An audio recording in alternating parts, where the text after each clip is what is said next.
And waiting. Okay.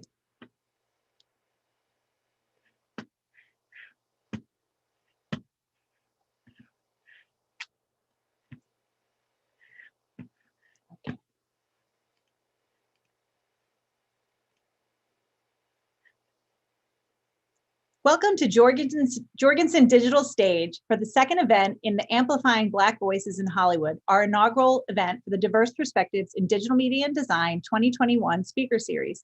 To paraphrase James Baldwin, nothing can be changed until it is faced. This is certainly true of the inequities that have historically shaped the entertainment industry, both on screen and behind the scenes. We are halfway through Black History Month, and today's summit appropriately features conversations with Black leaders from various sectors of the film industry, and will examine its changing landscape by exploring efforts to increase diversity in all aspects of Hollywood, from screenwriting to development, production, producing and directing, and visual effects and post-production. This summit is brought to you by UConn's Department of Digital Media and Design, in partnership with Jorgensen Center for the Performing Arts and the H. Fred Simmons African American Cultural Center. We would like to begin today's event by acknowledging the land that we typically gather on here in Connecticut is the territory of the Mohegan, Mankashkett Pequot, Eastern Pequot, Scottakee, Golden Hill Pagasuet, Nipmuc, and Lenape peoples, who have stewarded this land throughout the generations. We thank them for their strength and resilience in protecting this land and aspire to uphold our responsibilities according to their example. I'm Heather Elliott Familaro, and I'm a digital artist and documentary filmmaker, and most importantly, the department head for the Digital Media and Design program at the University of Connecticut. Digital Media and Design is a young program. We were founded in 2013, but we've rapidly grown to over 350 undergraduate and graduate students and 25 full-time faculty. We have 7 undergraduate concentrations across the full digital media spectrum: film production, animation, interactivity, business, and the humanities at both the Storrs and Stanford campuses. In our department, we value and celebrate our students' diverse backgrounds, and we support their development both as individuals and as professional media creators. This Diverse Perspectives in Digital Media and Design Speaker Series is one celebration of those shared values. It is my great pleasure today to welcome our guest speaker and our co-host. Tonight's special guest is Kristen Marston. With unique expertise at the intersection of the entertainment and nonprofit industries, Kristen Marston is skilled at translating social issues from communities on the ground into film, television, and advertising projects. She's worked with big brands like Nike and consulted on popular television shows like ABC's Grey's Anatomy and the Emmy-winning Netflix series When They See Us. And she's collaborated with companies to include Netflix, HBO Max, MTV, Amazon, and Lionsgate. To date, she has advised on over 100 entertainment projects across networks through working with writers' room, creative executives, researchers, and advertisers to create media content that is reflective of women, Black people, communities of color, and the issues that affect us. Most recently, through her role as Culture and Entertainment Advocacy Director at the racial justice nonprofit Color of Change, she has launched a groundbreaking study on crime procedurals called Normalizing Injustice, and worked to launch the hashtag Change Hollywood initiative in collaboration with Michael B. Jordan to provide actionable solutions Hollywood can take to move the industry towards real change. Currently, she serves as that Cultural and Entertainment Advocacy Director of Color of Change. And today's discussion will be co-moderated by 2 members of our DMD family, Visiting Assistant Professor Nikki Steer-Justice and DMD graduate, just recent alumnus, Rosalie Garcia. Nikki is an independent producer and seasoned entertainment executive with a background in film production and distribution. She has produced multiple projects, including the Latino thriller Coyote Lake, starring Camila Mendez and Adriana Barraza, as well as horror anthology Nightmare Cinema from acclaimed directors Joe Dante, David Slade, Mick Garris, Ryuhei Katamura, and Alejandra Bruguez. In 2017, she helped launch the distribution arm of Good Dean Entertainment by bringing the Oscar-nominated Van Gogh BIPOC Loving Vincent. She went on to become the Chief Operating Officer for the company before leaving to join our department at Digital Media and Design. She contributes to distribute films as the head of distribution for Buffalo 8, and her focus is on projects from diverse voices that are designed to transform viewer opinions, influence change, and reach underserved audience. Tonight's co-host is Rosalie Garcia. Rose just graduated from Digital Media and Design in December 2020 with her Bachelor of Arts in Digital Media Business Strategies. While she was a student, she worked in the Office of Diversity and Inclusion as a marketing intern, and she now works in the Student Health and Wellness Office as a communications specialist. She was adopted by non-Black parents into a multiracial family and was raised in white rural towns, and as a result has always been very observant of how people are treated differently based on the color of their skin. And Rose has always had an interest in unsolved true crime stories, so she is particularly excited to help co-host today. Welcome, Rose. And let's go ahead and get this started.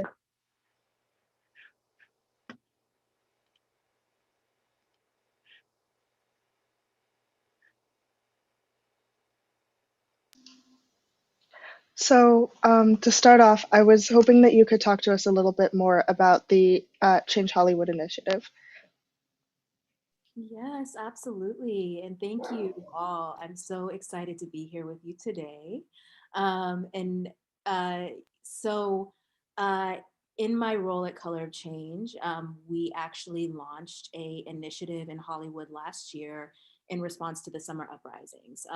What we were seeing is a lot of people in the communities were seeing companies post these Black Lives Matter messages and saying that they stood with the Black community, yet their standards and practices within didn't align with the words that they were saying and putting out into the media. And so a group of influencers and activists, we all started coming together and figuring out ways that we could create actionable ways to create change in the industry. And so kind of the first part of that was working with Kendrick Sampson, who is an actor, his team, and putting out some demands through his organization Build Power, and just supporting his team in doing so, and realizing that, you know, after Kendrick put out his demands, there needed to be some actionable steps to actually move those demands forward.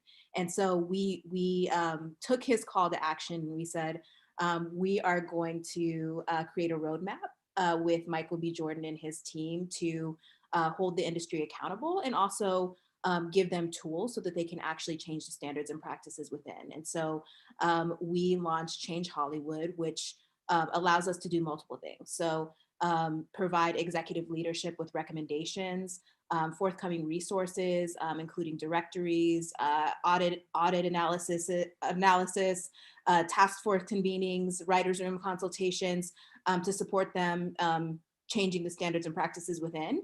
And so really, what that looks like tangibly is, if you break that down, what we've asked studios, production companies, and networks to do through Change Hollywood and through signing on to Change Hollywood is to invest in Black content, invest in Black careers and Black talent, and looking at their past practices and doing audits and saying, who has been promoted more than others? Where is the turnover in our organization? Who's getting the exceptions made when it comes to promotions and bonuses, right? And are there any Black people with greenlighting power to greenlight shows, and are Black people being given budgets, right? And then also asking them to pull some of the resources away from police and policing in the community and actually put that back into Black communities. So anything from like using Black caterers and investing in Black businesses in the community, and moving that towards more community resources. That's wonderful. Thank you. Can you tell us a little bit more about your roles in this initiative and this drive for change? Yeah, absolutely. So with my role at Color of Change, my job is really to bring the issues that affect Black communities on the ground into Hollywood. So, I'll bring, so anything that can be anything from anything that affects Black communities. So that can be anything from gentrification to criminal justice to prosecutor accountability to money bail. It can also be happy things. It can be Black joy, Black love, Black parenting, all the beautiful things about being Black as well. But to pay attention to those things happening on the ground, and to the things that the other part of my teams at Color of Change are working on with their campaigns, and to say, how do I translate this into something that storytellers can use to change the narratives that we're seeing on TV and film. And so working with creators at any step of the production process, so that can be coming in at the writer's room phase while they're just writing the scripts, reviewing the rough cuts of the piece when it's already shot and filmed, all the way to coming down and helping with marketing and PR like we did with When They See Us. But in general, my goal is really to help build power for Black creatives in Hollywood. And so in addition to our consulting, we also do initiatives like Change Hollywood, which I just mentioned. We do research like our Normalizing Injustice report, which I know we'll talk about a little today. And we do convenings. We bring creators together to try to, build networking, build power. We just sponsored a Black executive pipeline with diverse representation. So a lot of things behind the scenes to ensure, that, we're not a replacement for Black writers and Black executives, but we're more of a support to come in and talk about the issues affecting Black communities. And so we really want to make sure that those things are happening on the back end too, and that people aren't using us as a replacement for doing the work that they really need to do internally as well. Yeah, we always need to make sure that they are putting in the actual work that needs to be done, not having other people do it. So to get a little bit into you a little more, what led you to come to Color of Change in the first place? What brought you here? Like you, I also grew up in a predominantly white town, and I am very familiar with what can happen when, communities don't have access to other cultures, right? And like the bullying and the lack of information and the trauma that can cause on children, and the things that I experienced and that other people experienced, and recognizing that media was powerful. One of the first things that someone said to me as a kid, as far as being bullied, was that, he didn't like me because Black people were in gangs, right? And right, but I'm one of the only Black people in the school, so how would he know that, right? And so that was the time of shows where cops were huge, right? And we're seeing these racist narratives of Black people being over criminalized on television. And I often think about how my experience would have been different, right? And then when I finished grad school and I moved to LA and I started out in advertising, I realized that there was a real lack of care being put into to representing Black people, and also people of color across the board, in the initiatives that we were doing. And it really kept me up at night. And so I started trying to figure out what I could do in LA, where the entertainment industry was, and really understanding the power of media, and tried to navigate into how I can make a change. And, what I would say, as far as people who are looking to get into it, when I was given advice to get into the industry, I was basically told you're not going to be able to, just because there are people who work in diversity in the industry, and they are the studio people, the diversity heads at the studios like CBS and NBC, et cetera, and they're not going anywhere because they have great jobs, and they're just not going anywhere. So I don't know what you're going to do. And I navigated my way in anyway. And so I just wanted to share that, because I think it's really important that when you're looking at your career, if you see the gaps, to follow that, because that's what led me to Color of Change, in navigating a non-traditional career path where I didn't know where it was quite leading me, but I knew that I wanted to impact the entertainment industry, and realizing that there's an abundance of opportunities to do so. Yeah, that's wonderful. I actually know exactly how that feels, to not really know how, but know where you're going. Um, you've been able to influence change in writers' rooms and collaborated with major studios in your time with Color of Change and with the Change Hollywood initiative. One of the most fascinating reports that I've read is the one your team put out in January on the dangerous misrepresentations that define television's scripted crime genre. Um, let's watch the trailer that Color of Change put together for those findings, if you don't mind.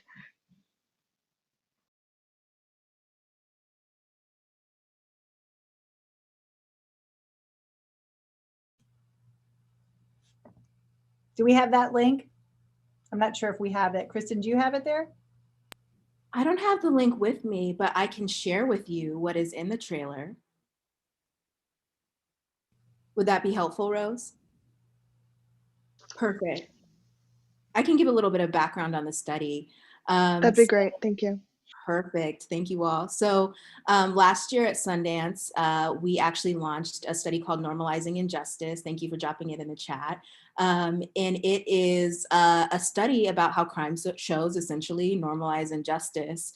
And so we launched it in partnership with USC, Norman Lear Center, in really understanding that, we do a lot of work around criminal justice at Color of Change, and realizing that crime shows have essentially, kind of our hypothesis was that crime shows are essentially being a PR arm for police.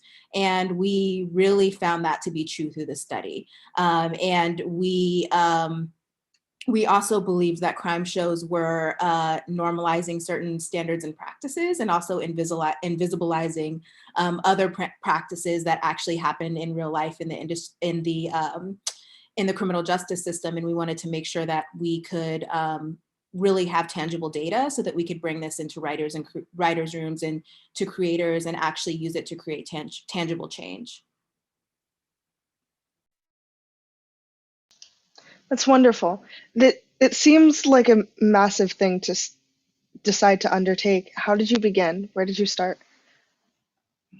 You know what? It's actually funny because the study started when I was at my at a role at another nonprofit called Define American, and so we had come together as nonprofits before I moved to Color of Change, and said we want to do a study together, and because we know that Define American focuses on, basically does what I do now, but on immigration and immigrant narratives.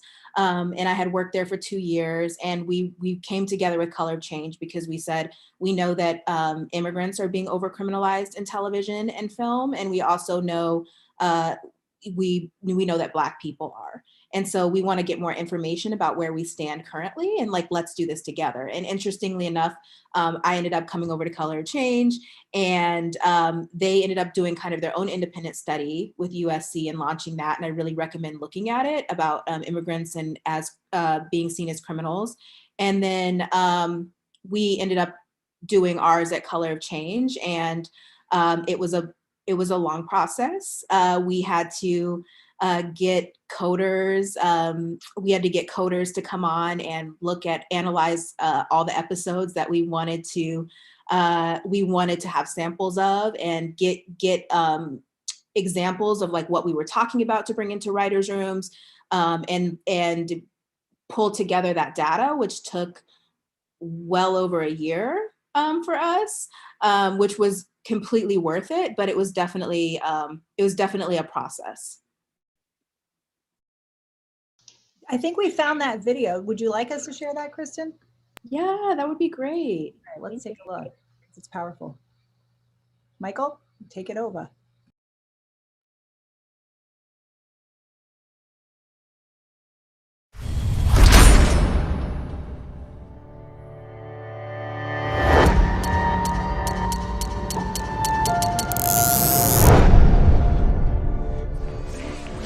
Come on, after midnight's when the real crazies come out. I don't want to miss it. You're just excited you get to shoot people again. Oh, that's right. I forgot about that. This is different. Now, we're the good guys.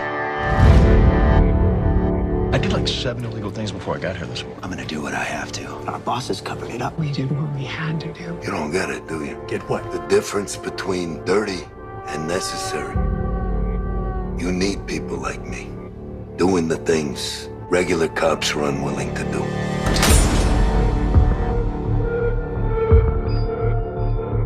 Well, we need a name. I want boots on the ground now. I'll get the warrant going. I said no. As you well know, we will need a warrant to search the house. You let me worry about the legal ramifications. Tell me, how am I not gonna be nervous when you just broke in this car? It's the best view of the apartment. The chances of us being discovered are slim. I said I'm not interested, man. Hands up in the air. Yo. I can tell you're scared, Felix. You should be. He's perched on that balcony over there. I made sure that he knew about our meeting and that you intended to give a full confession. There's no telling what we'd be willing to do to you or Marius. Oh, crack. I always do. 3 milligrams of fentanyl is enough to kill an average-sized male. Tell us, or you overdose. Whoa, no. Not all pressure points are physical. You're worried about what they might do to your wife and children. Who's TL? No lawyers, no diplomats, Just us. It was as easy as a 99 confidential agreement. All you gotta do is cooperate. I'm not for no police, man! Shut up, man! Ain't no bitch ass bitch, shut up! That guy has no idea we played him.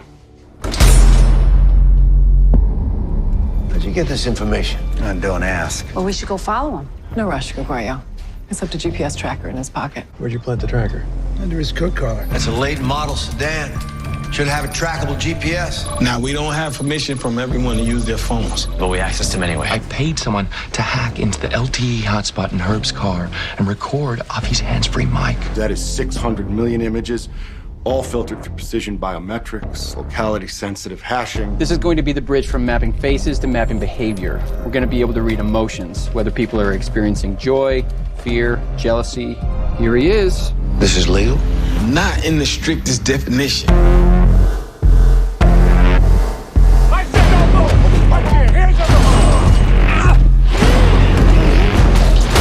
You sure you didn't give him brain damage when you slammed his head against the steering wheel? I think brain damage was a pre-existing condition. I need to see a doctor. Whoa! How did that feel?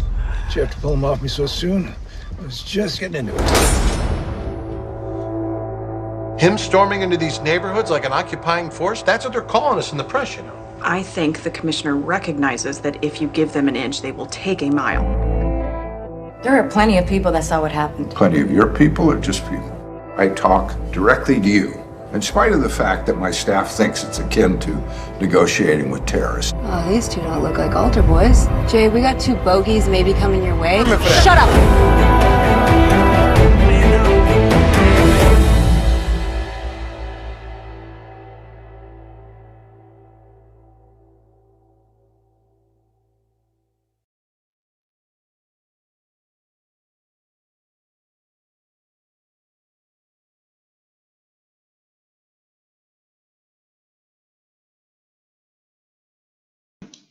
That was intense. What do you have to say about that? That was the wrong way to say that. I apologize. No, it definitely was intense. It's, we were really intentional about pulling these scenes because we wanted people to know how these police shows are normalizing the things that you saw in the film. So, right, like, and really like what, this is important because what I do with this information, like I said, is bringing this to creators and saying, this is like how the information that you're putting out into the media is affecting people in real life. So one example I can get is, the murder of Breonna Taylor, which I know we're all familiar with after last year, and the effects of things like no-knock warrants, right? And like, this is a direct result of no-knock warrants, right? And so what happens when crime shows are normalizing things like kicking down people's doors with no-knock warrants, and then they people get killed, right? Black people get harmed and killed. And so really, taking these instances and saying, what does this do when we're normalizing this behavior, when we're normalizing surveillance that's unauthorized of Black, how does that normalize then surveillance of Black communities and Muslim communities? And so taking these things and having these conversations with creators and saying, how can we change this? And actually, keep your show entertaining, and your show can still be entertaining, but let's like dissect this and let's do the work so that we're not normalizing things that are really creating harm for Black people, and, do something differently. And so, that was really like the importance behind why we put that together.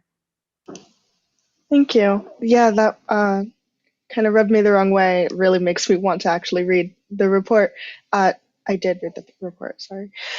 Can you walk us through what makes this particular report unique and eye-catching for the average person that otherwise probably wouldn't have read it?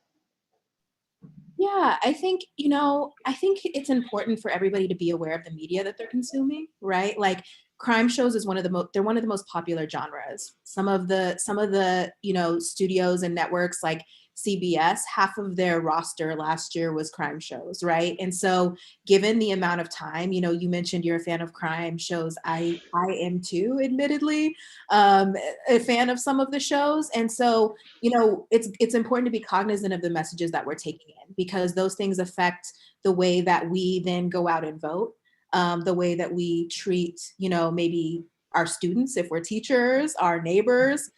They affect the way that we interact with people, and we subconsciously carry those messages with us. And like I mentioned, when I was a kid, especially for communities who don't have access to, spending every day with members of different communities, these messages are even more important. And so we know that that's the reality that a lot of Americans are living in. And so we really want to make sure we're reaching people and teaching them about the realities of what's happening in the criminal justice system, so that when they do go out and make decisions that are like, and civically engaged, for example, that they are not saying, oh, these things don't happen to Black people because we didn't see them.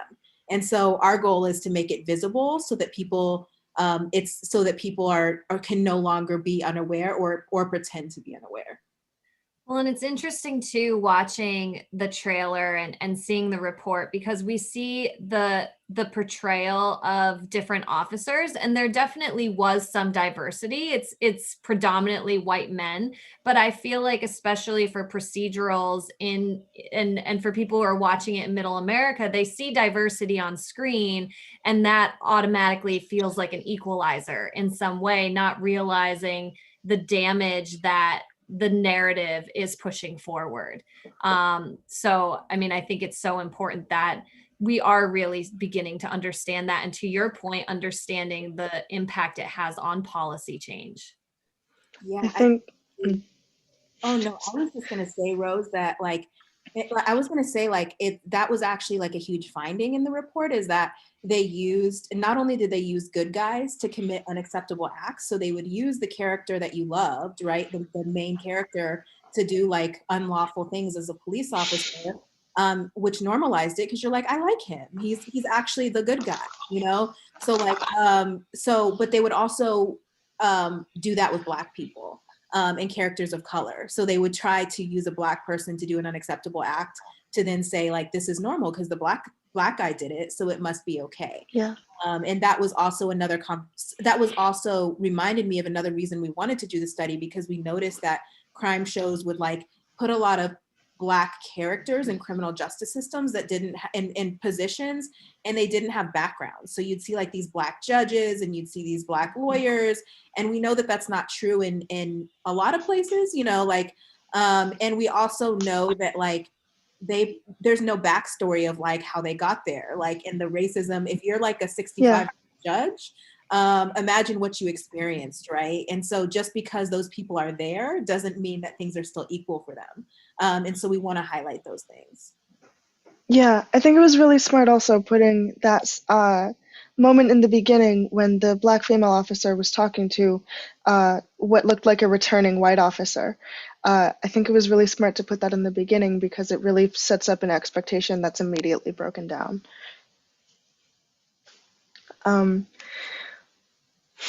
I just liked that a lot. What was the most shocking discovery that you came across when doing this report?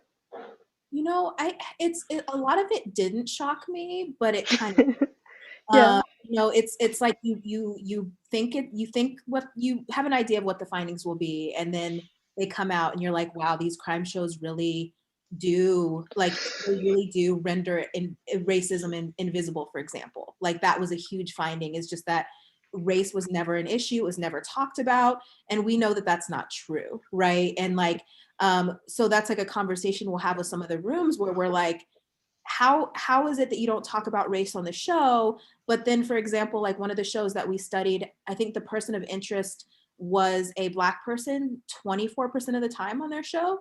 And so our question was, well, why are you doing this? Like, is it unconscious bias? Is it because Black people are only 13% of the population? So why are they 24% of the time the person of interest on your show? Is it because your show is set in a Black community? And if it's set in the Black community, are you showing that Black people are systemically targeted and harassed?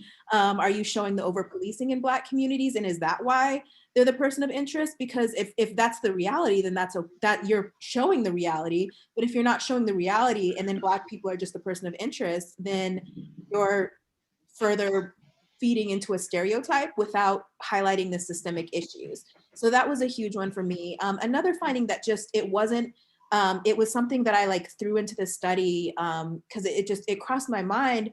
But what we found is that Black women were really rarely victims of violent crime, right? And so these things are like these small stats that come out of studies, but they're actually really huge, where we know that like Black women in real life are actually at higher risk of being victims of violent crime. And so what happens when people are only seeing white women as victims on TV on these shows? And so we're not going into shows and like advocating for an over influx of traumatic images of Black women. Like that's not our goal. But what our goal is to say like, what happens if you never depict the reality of our experiences? And then what in real life, we go to seek help if something happens and people don't believe that what happened to us is real.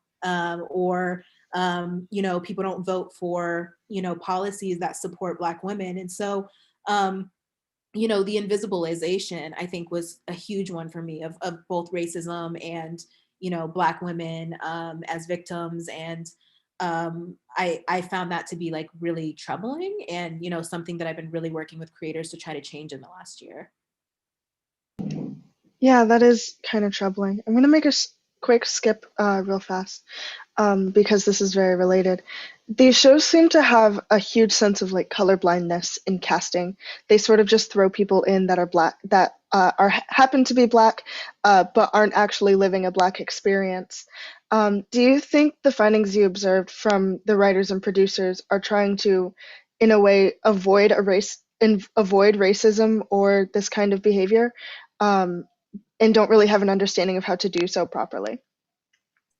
Yeah, I mean, I think, you know, I think it's just more complicated than that, right? Like, I remember like Shonda Rhimes was a huge advocate of colorblind casting. And I think that there's sometimes where it works, right? Like, and I think that there are times when it doesn't work, right? Because like you can't have an entire show about the criminal justice system and not talk about how Black people are treated differently. Like you just can't do it, right? And like, you know, like there are things even just in daily life where, I mean, the Black experience is so vast that it's like, I can't, you know, you can't really say like something necessarily isn't the Black experience, but like you can definitely note when things don't feel authentic and they don't feel real.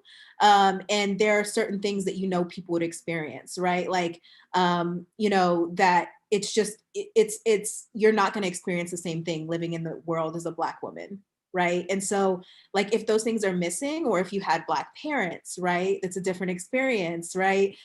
Those things are all different experiences that if you don't bring in the nuances into the writer's room and into the screen, you're just missing a lot of opportunity. And a lot of, you know, what I also realized and why we wanted to do this is that Black people just didn't have the same backstories. And, you know, like why, you know, white people, it would be like, if they had PTSD, they would be like, oh, they went to war and they did all these things, but Black people would never have that story. They would just be how they were, and that was it.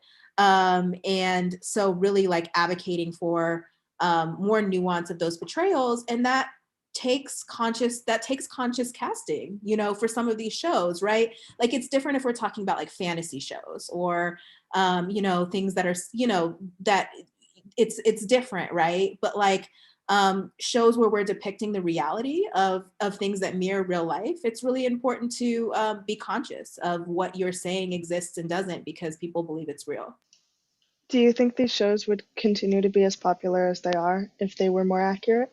Or do you think that the viewership would decline because it might make a bunch of people uncomfortable? You know, I think I'm a believer that you can feed people broccoli with cheese on it, and they don't know that they're getting it. And I think sometimes you don't realize that you're watching something that's socially conscious, like, because it doesn't have to not be entertaining. Like you can remove something traumatic, or like I'll work with creators to remove a traumatic scene from their script, and like the script is still good, and like that scene would have done nothing but cause further trauma for Black people, but like it's gone, you know? And so I I think, you know, I worked really closely last year. One of the shows that I can talk about is The Rookie, and they changed their entire season based on the feedback from our crime report. We worked on them with every single episode, and they're a really good example where the show is still entertaining, but they actually addressed issues. They had white police officers talking about racism. They had police officers being held accountable for their actions. One of the characters did something unacceptable and was held back from his promotion. And you know, like actually showing police facing consequences.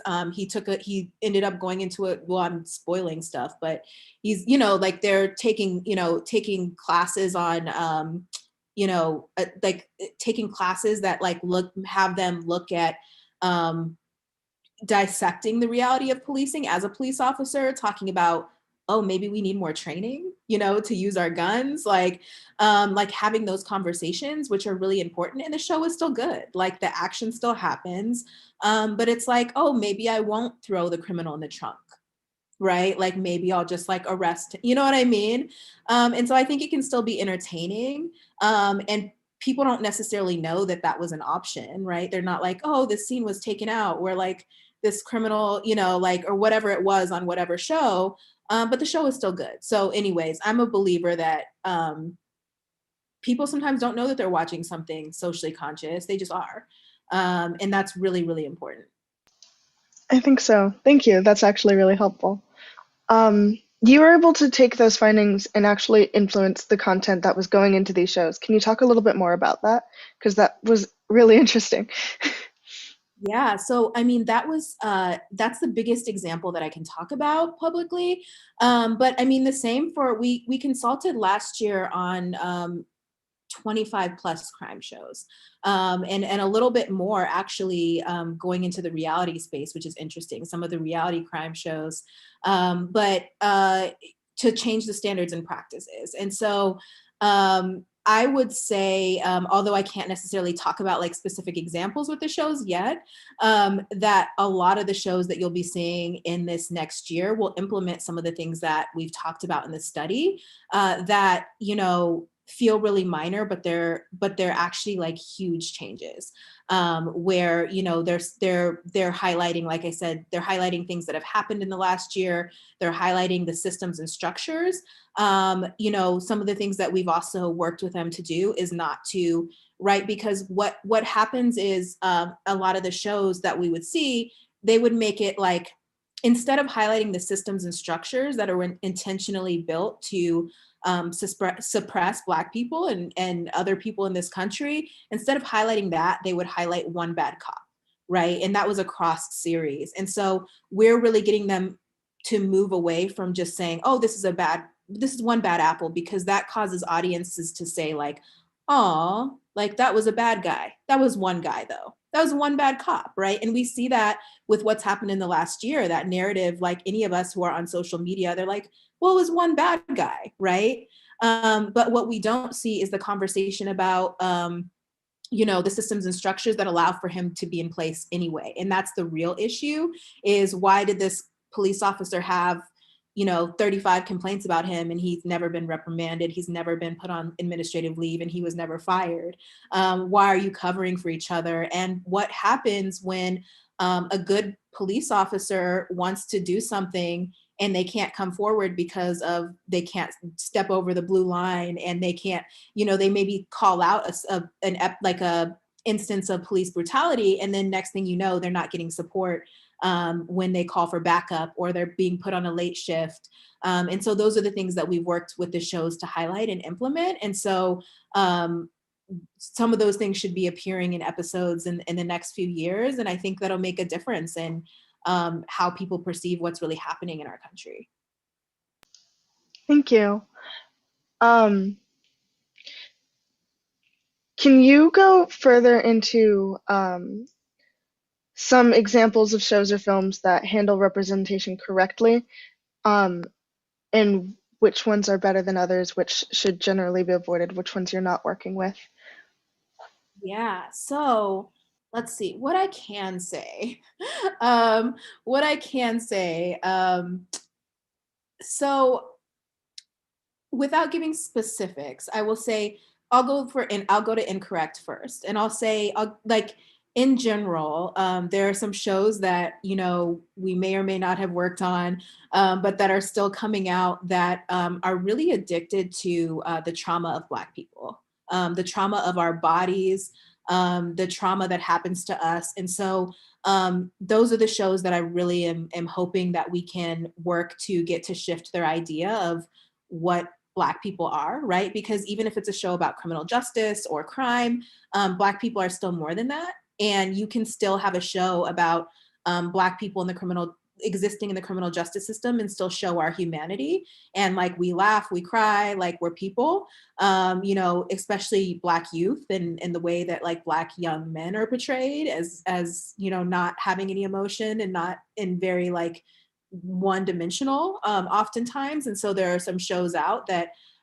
or coming out that like you know, every single thing that happens to a Black person is traumatic. It's like their parents are gone, their parents die, their kids die, they, you know, go to jail, they accidentally, you know, they get beat up by a white, so you know what I mean? And it's like, and every single thing that happens is traumatic. And that's, you know, like, we do deal with a lot in this country as Black people, but we also are so much more than that. And you know, there's so much beauty to being Black. And so you can convey that in your story. And the more that you can do that, the more authentic and real and better it will be. And so that's what I don't want to see. Shows that I think have done it well. We didn't work on When They See Us in the Writer's Room. We actually came in the comms, marketing, PR side. So, but they did such a good job in writing that film and very intentional about highlighting the injustices at every point. Like, it's a 4-part series, and they highlighted the criminal justice system in every part. So, you know, what happened to the Central Park Five, to the boys, you know, during the arrest, during the criminal justice, you know, the court system, during being in jail, and what it's like to be released from jail and like not have resources. And so shows like that are really intentional, and Ava put so much care into really telling that story, because of course it's a real story, and you know, but the care came through, right? And so I think shows like that really just take the extra effort to bring in consultants, to bring in people to tell their stories. It makes a huge difference in the final outcome of the film. And yeah, so I think that one, 7 Seconds, was big. Did a good job. I really, and then there's other shows that I think have done good that aren't criminal justice based, like Little Fires Everywhere, I thought did really good about talking about microaggressions and racism without having, you know, a lot of shows, they feel like writers think that like racism has to be overt. But they did a really good job about showing like the subtle nuances that Black people experience on a day-to-day basis, which I was really impressed with. And we didn't work on that show, but I thought they did a really incredible job.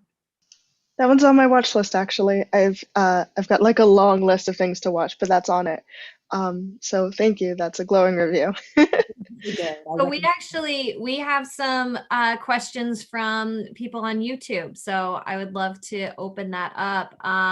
One of the first ones from Ryan Quigley, he was wondering, he said, "You're doing very important work. Thank you. What is the reception to the report been with television writers' rooms and networks and studios?" You know, I think it when it first came out, I think people were a little scared, you know, because people are called out in the report. No one wants to be called out. And, you know, I think it took a little while for people to open up and, you know, have some conversations with us. And, you know, there were some people who were interested and kind of danced around it. And then the uprisings happened, and we got an outpouring of people saying like, okay, it's time. We've known this report has been out. You've been bothering me about it for like months, like, let's do this. And I think it really opened up some people to having those conversations. So it kind of was like, you know, a really sad and unfortunate time, but also created this moment of opportunity for us to use the report and say like, this is exactly how things like this happen in real life. And you have a responsibility as creators to like help move us forward. And so I think people really started to realize the power that they have as creators is like, it's art, but it's not just art.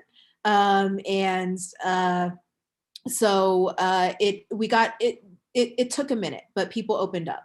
I would love to still work with more people. I think there's more people who could use the suggestions.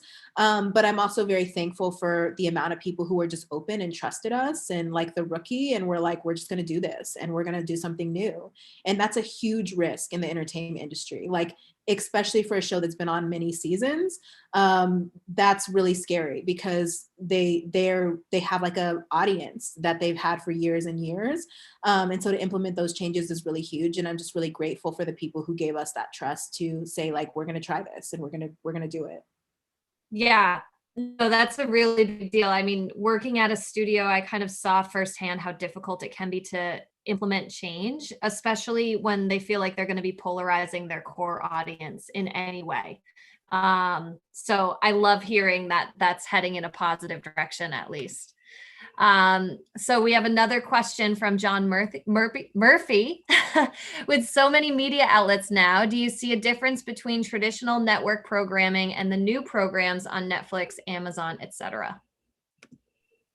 I do. I think, traditional programming is more conservative traditionally, and they've had to be a little bit more censored with the content that they put out. And I think they have a little bit less flexibility with being able to explore doing things in a new way, just because their systems have been in place for so long. The streaming services are so new that they have a little more room to play, and they don't have as many rules and guidelines about what can air. And so they're able to do a little bit more. Like some of the traditional studios, are realizing that they have a little bit of, some limitations. I think things are changing, but they've, which is why some of them have moved to having their own streaming services too, so that they can like have follow-up conversations, or they can talk about like deeper things on their web series than they can, like, for example, on their children's shows on traditional networks, but they know that those conversations are important and they want like parents to have access to them. So they'll do their own streaming after the shows, or do secondary shows on streaming services where they have a little bit more flexibility, be more open about social issues. Yeah, absolutely. Now from BFA Films, we have, how can young filmmakers get access to your consulting services? You can just email me. You could just email me. I'm Kristen Marston at colorofchange.org.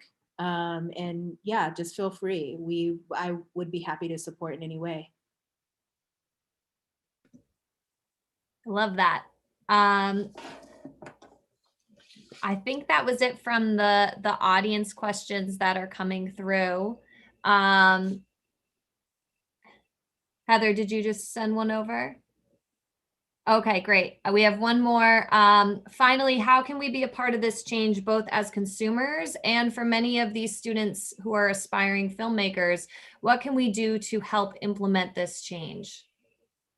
Yeah, so I think for aspiring filmmakers, I think going into your careers, just being conscious from the beginning, like doing the things that are necessary to put out responsible content from day one, and then it won't feel like a big chore or like something that you have to do extra, because it'll be an automatic part of your practice as a filmmaker. And so, doing whatever you need to do in the beginning, like I can't tell you how many scripts I get that are like have already been bought and sold, and they're really egregious and awful scripts. And I have to give this feedback after someone's been working on it for like 3-4 years, versus like if they had asked in the beginning, or brought in cultural consultants or consulted communities that are a part of their script, those problems would have been avoided. And also their script would have been much more nuanced and better representation of Black people in their communities. And so I think bringing people from the beginning and knowing that it doesn't take away from the creativity, because that's not our job, is to like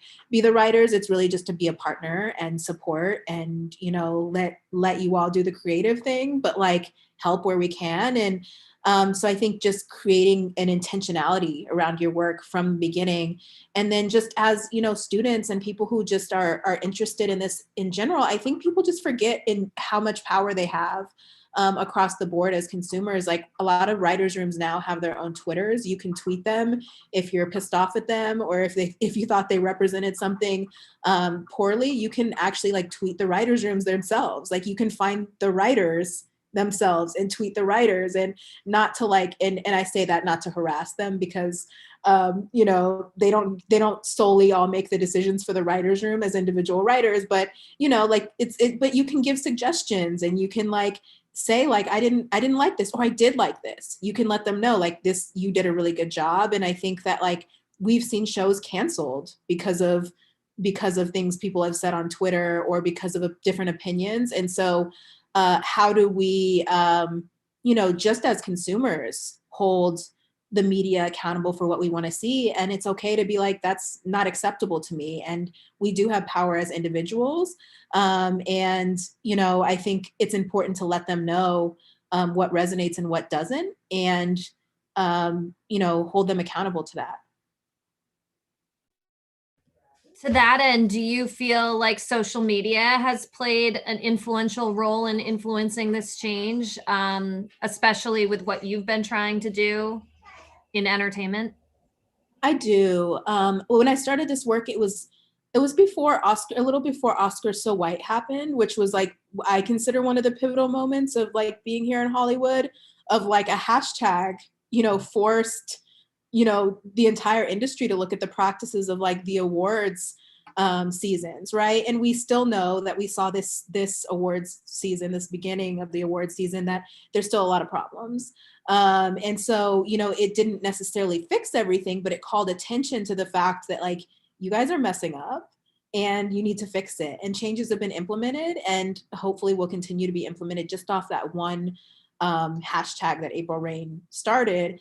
But also like I said, we've seen shows canceled. We've seen like, I mean, we all saw like, even like what happened with Roseanne, where she kind of got her own self kicked off her show. And so like we've seen people pulled off shows because they've said something, you know, egregious on social media. So it's also like holding the people that we hold in high regard accountable for the things that they say, and saying like, that's not okay. And we've seen that a lot recently, even in reality TV, where it's like, hey, like you guys actually have responsibility to talk about these issues in a respectful way. And if you're not going to do that, then we don't want to see you. And that is the community. That is the community's doing. And so again, speaks to the power of you know, people coming together on social media platforms. And I think it's a really cool thing to see. Yeah, absolutely. And how can students who want to be more involved in Color of Change or the Change Hollywood movement, how can they participate, help, whatever it may be? Do hold the media accountable. Follow us on Twitter and Instagram at Color of Change. You know, sign our petitions when they get emailed to you about like issues on the ground. And you know, and as we like post ways to get involved on social, join us, because we would love to have your support in, you know, helping making these things that we're talking about a reality across the board. And so, you know, thank you for also listening to this, because it's just having that support for us is just crucial. Having our membership and people really engaged with us online is really important for us. Wonderful. Well, I can open it up to the rest of the group if anyone else has questions, Rose or Heather.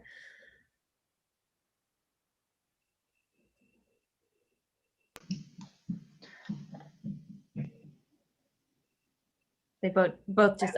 Yeah, I was. Well, Heather, you can go first. I was just, you know, this is so important, and I've been talking a lot about this with colleagues, and the way that social criminal justice reform is so wrapped up in the way the media portrayal happens. So have you done a lot of work with connecting to some of the other nonprofits, so that the work that you're doing with Color of Change can actually be used to try to help some of the nonprofits that are working on boots on the ground in, you know, prisons and on the streets?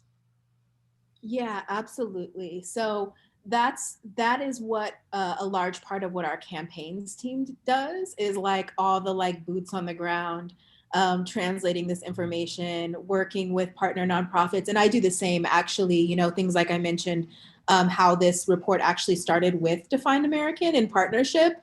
And so realizing that like it's important for us to move these initiatives and conversations together because they all intersect, right? And so I work closely with a lot of nonprofits like who do this work like on the Muslim side. And we're like, okay, there's Black Muslims and there's Black immigrants and there's Black caregivers and there's, you know, so like all the people who are doing this culture change work, we kind of work together to try to push these narratives. And we have a lot of conversations about, if we're all going into writers' rooms and we're all having these conversations from our respective communities, how can we, you know, work together to also like help seed some similar narratives that help move the conversation across the board. So we do a lot of that. And then as well as like the other half of my organization who's on the ground, doing all the things that you mentioned.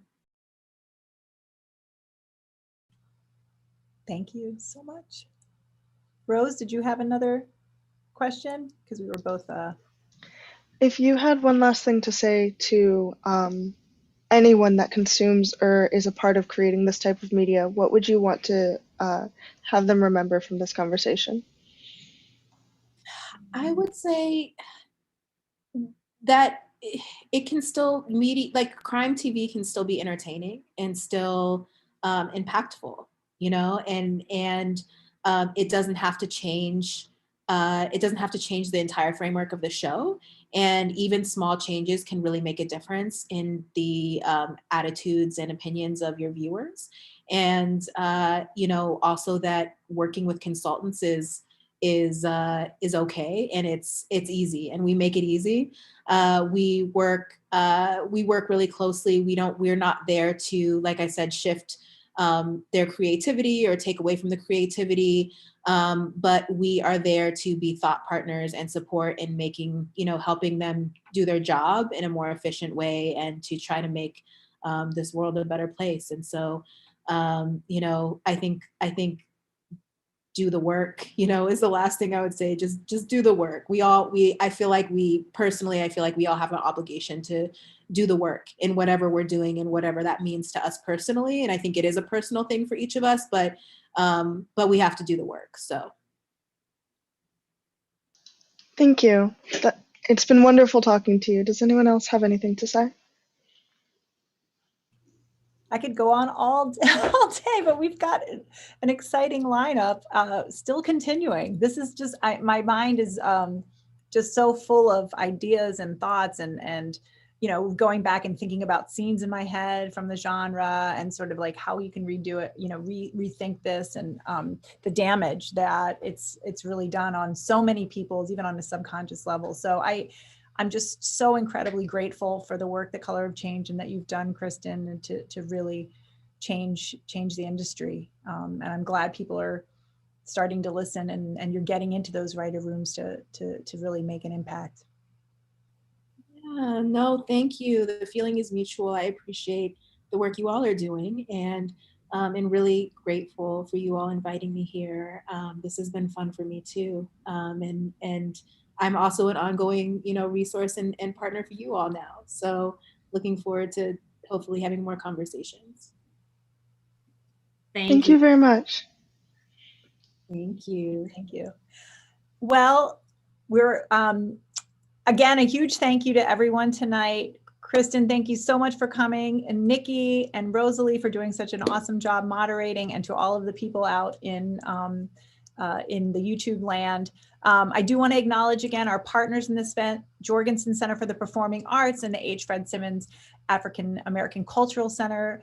Please check out the upcoming spring events for both of these orgs at jorgensen.uconn.edu and aacc.uconn.edu. Today, we still have some more exciting events. At 4 o'clock, we've got Chris White, the visual effects supervisor at Wedded Digital, speaking on Diversity Matters, the value of inclusion in visual effects. At 5:30, we've got Alana Mayo, the president of Orion Pictures, with Challenging the Status Quo, Authentic Storytelling at the Studio Level. And for our final keynote tonight at 7 o'clock, this is all Eastern Standard Time, we will welcome actor-director Romney Malco to talk about his film, Tijuana Jackson, Purpose Over Prison. So again, we've got some more portrayals. In the final event, Fighting for Equity in Hollywood, Leveraging Film as a Conduit for Change. And for the rest of the spring semester, mostly on Fridays, we have a rich lineup of speakers for the Diverse Perspectives in Digital Media and Design Speaker Series. Our next one after today is on Monday night at 7 o'clock when we welcome Dr. Aaliyah Brown to present Black Rhizomes, a digital public history practice. Take a look at dmd.uconn.edu/diverse. Be sure to follow us on and subscribe to our YouTube channel and other social media outlets. And thanks to everybody behind the scene, our wizards and organizers, Nikki Justice, Stacy Webb, Michael Toomey, who's running the tech, the Jorgensen staff, our student marketing team, and our graduate assistant, Matthew Mullen, who created the wonderful logo, everyone who worked to produce this great event. And most of all, thanks to everyone around the country in our virtual audience who's joining us today. We've had over 78 playbacks already, so this is really exciting. The content will stay online, so if you came in late or you want to share it with your friends, please do. This is such important work that Kristen's doing. And I hope all of you are as inspired about the future of this industry as we are here in this Zoom room. There's so much work to be done, but we keep chipping it away and we continue to inspire and mentor our young creatives out there. Together, we can change this industry for the better. So thank you all. Stay safe, wear a mask, have a great weekend. Bye-bye. Bye. Bye. Thank you. Thank you again, Kristen. Thank you. All right, we are there.